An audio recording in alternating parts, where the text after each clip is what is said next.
지난 1962년 11월 존 F. 케네디 대통령은 백악관의 노벨상 수상자들을 초청해 만찬 행사를 개최했다.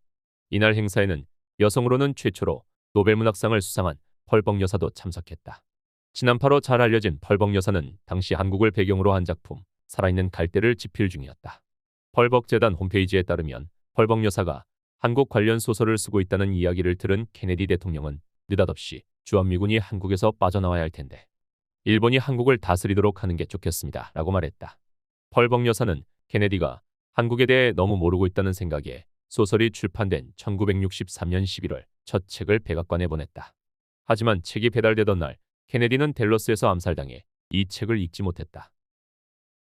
지난 18일 메릴랜드주의 대통령 별장인 캠프 데이비드에서 열린 한미일 정상회의가 끝나자 미국 언론에서는 조 바이든 대통령이 그동안 어떤 민주당 정권도 하지 못했던 일을 해냈다고 평가하고 있다. 바로 한국과 일본을 화해시켰다는 것이다. 주한미군 주둔 후 처음 집권한 민주당 대통령인 케네디 때부터 민주당 정치인들의 머릿속에는 한국을 일본과 함께 묶어 관리해야 된다는 생각이 자리 잡고 있기 때문이다. 뉴욕타임스는 바이든이 역사적 원한으로 갈등 관계에 있던 한국과 일본을 화해시켜 인도태평양 전략에 큰 진전을 이뤄냈다면서 한국 윤석열 대통령이 국내 여론의 반대에도 불구하고 일본에 먼저 손을 내밀어 불가능할 것으로 보였던 양국 화해의 분위기를 이끌어냈다고 전했다. 한국 대통령이 미국의 어떤 민주당 정권도 하지 못한 일을 앞장서서 해결해줬다는 이야기다. 한일 화해의 공은 당연히 윤석열 대통령이 차지해야겠지만 실상은 그렇지 않다. 조 바이든 대통령은 물론 미국 외교당국과 언론들마저 이제부터 한국을 독자적인 외교 상대가 아니라 일본과의 관계에 부수적으로 따라붙는 이른바 1+1으로 인식한 것으로 보이기 때문이다. 가장 상징적인 장면은 캠프 데이비드 정상회의를 위해 캐빈으로 걸어들어가는 삼국 정상의 뒷모습에서 연출됐다. 바이든 대통령은 걸어가는 내내 오른쪽에 있는 기시다 총리 등의 손을 얹고 친구를 대하듯 쓰다듬었고 이 장면은 생중계로 전 세계에 방영됐다. 윤 대통령 쪽에 있던 왼손은 꽉 쥐고 있었고 왼쪽으로는 눈길 한 번 주지 않았다. 기시다 총리도 바이든 대통령은 조라고 부르며 친밀감을 표현했지만 한국 파트너에게는 깍듯이 윤 대통령이라고 칭했다. 워싱턴 포스트와 뉴욕타임스 등 미국 유력 언론들은 이번 정상회의가 조 바이든 대통령이 이뤄낸 최대의 외교 업적이라고 평가했다. 한국과 일본을 묶어 중국과 북한을 견제하고 아세안 국가와 인도, 호주까지 연결해 포위망을 구축하는 인도 태평양 전략은 버락 오바마 대통령 때부터 민주당이 추진해온 핵심 외교 전략이다. 오바마도 하지 못한 일을 바이든이 해낸 것이다. 그것도 윤석열 대통령 덕분에 말이다.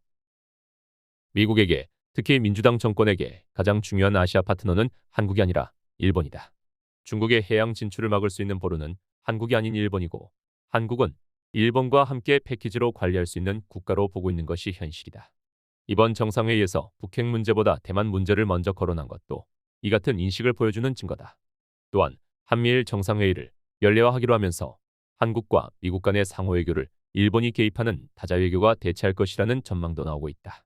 이 경우 한국이 미국, 일본 협의의 종속 변수로 전락해 미국을 대상으로 한 독자적인 국익 외교가 어려워질 수 있을 것으로 우려된다. 하지만 이 같은 성과가 지속될지 여부에 대해서는 미국 내에서도 회의적인 시각이 지배적이다. 정치 전문 매체 폴리티코는 이번 정상회의의 성과는 삼국 정상이 얼마나 더 권력을 유지할 수 있는지에 달려 있다면서 특히 윤석열 대통령은 이미 일본에 양보를 하기 위해 국내에서 대가를 치렀다고 보도했다. 매체는 특히 해리 해리스 전 주한미 대사의 말을 통해 윤 대통령은 자신의 정치적 미래를 이번 삼국 공조에 걸고 베팅을 하고 있다고 전했다.